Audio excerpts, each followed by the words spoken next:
Hello there. The Hound of the Baskervilles was published in 1902 and written by Sir Arthur Conan Doyle. It has 15 chapters and is written from Watson's perspective. The chapters aren't that long. There are 179 pages in the entire book, and I read the whole thing 2 days ago. It only took me the afternoon. Here is the book. As you can see, it is paperback. I got this nice bookmark with the book, one of a kind.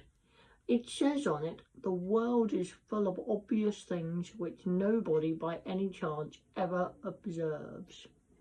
This novel is very descriptive. You always get a sense of how characters are feeling and what setting the characters are in. There are many different themes in this novel. However, we're only going to have time to go over 3. The first theme I would like to talk about is legacy and fate. Throughout the novel, we are given a sense that Sir Charles Baskerville was an excellent and kind individual, and Sir Henry Baskerville is clearly trying to follow in his footsteps. However, the way fate comes into this is because of the legend of the Hound of the Baskerville.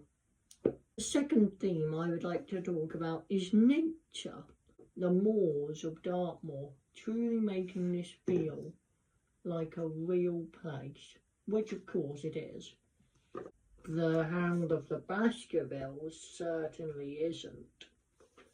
The final theme I would like to mention is mystery. This is the most obvious one, as it is a detective novel. Well done, Captain Obvious. You have Sherlock Holmes, but you also have Watson doing a lot of the work here, looking for the murderer, the person who killed Sir Charles Baskerville. Spoiler. I should have put a spoiler warning at the start, sorry.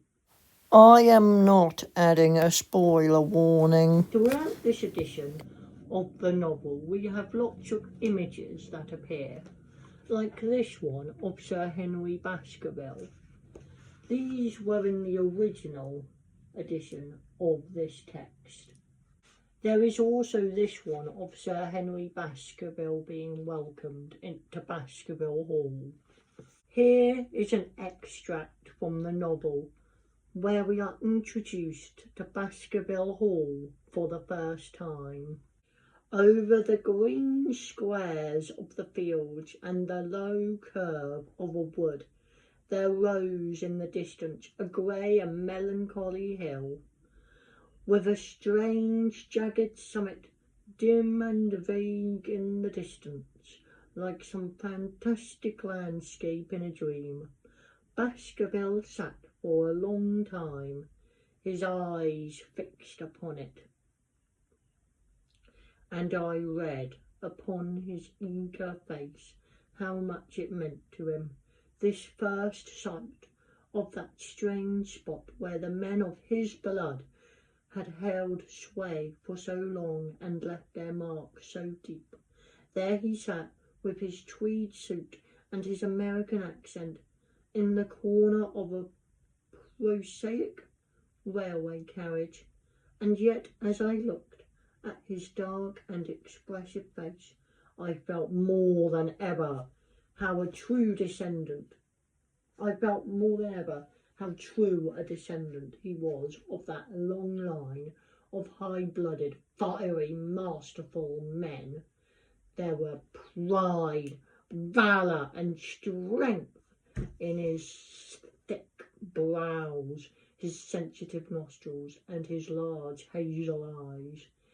If on that forbidding moor a difficult and dangerous quest should lie before us, this was at least a comrade for whom one might venture to take a risk with the certainty that he would bravely share it. Let us go back to the start of the novel, which I think was very masterfully done. You have Sherlock Holmes testing Watson on his knowledge of intuition, which perfectly sets up Watson for his role throughout the text as the one who observes. The final chapter, called A Retrospection. In this chapter, they give a summary of the murderer's motives and how he did the murder. But what is fascinating about it is that it ends with the following passage. I think we may turn our thoughts into more pleasant channels. I can't pronounce this, but it ends with a pleasant tone as Sherlock Holmes brings up other activities that he and Watson can do, so we see a sense of normality restored. My favourite part of the novel was when we thought that Sir Henry Baskerville was murdered, but it turns out it was the escaped convict who was wearing his clothes, which was set up just a few pages ago. Excellent foreshadowing. Brilliantly done. Overall, I would like to give this novel a 9.5 out of 10. It's brilliantly written, excellent murder mystery, thrilling, and I just could not put the book down. I mean, literally, it stuck to my hand. Also, as a Star Wars fan, I found it very amusing that the murder that this whole text starts with took place on May the 4th. Anyway, like, comment and subscribe for more videos like this one.